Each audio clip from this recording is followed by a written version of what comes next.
My name is Michael Waddington, and I'm a criminal defense attorney.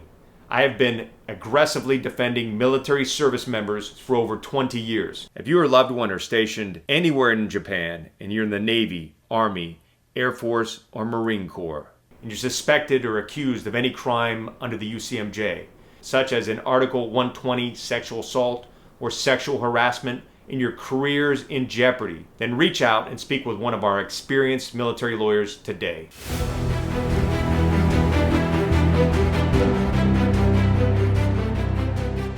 If you are accused of any serious offense under the UCMJ, such as a UCMJ Article 120 sexual assault, then you should be concerned. Right now, the military is waging a war on sexual assault. You can expect a zealous and determined prosecution team coming after you and trying to win their case. These elite military prosecution teams are well funded, well trained, and bound and determined to win convictions. They are on a mission to prove to Congress that the military does not tolerate any form of sexual assault, domestic violence, or sexual harassment. Military prosecutors will be relentless in seeking a conviction and serious jail time once they have you in their sights. To make matters worse, under new laws that went into effect in December of 2023, the new military justice system is victim-centered.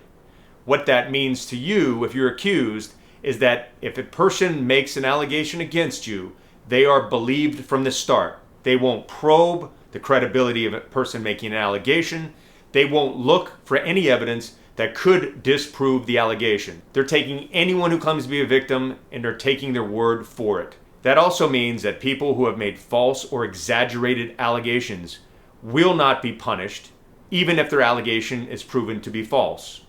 If anything, they may be allowed to retire and get military benefits for military sexual trauma, even if the allegation is proven false in court. You can expect to encounter law enforcement trained to start by believing. Therefore, you're presumed to be guilty once the investigation has started, and the law enforcement and prosecutors will act accordingly.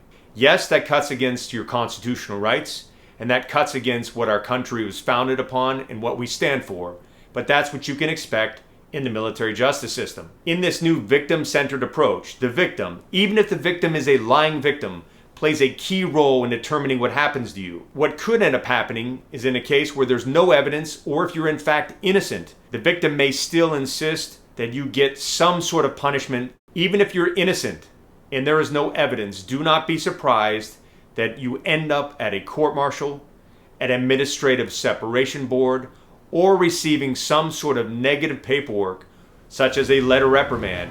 If you are under investigation for any crime under the UCMJ, then you need to stand up and take responsibility for your defense. Don't become another statistic. Don't play the victim. Don't sit back hoping that someone comes to the rescue or that things are going to work out. It's time to stand up, fight for your freedom, fight for your career, and fight for your reputation.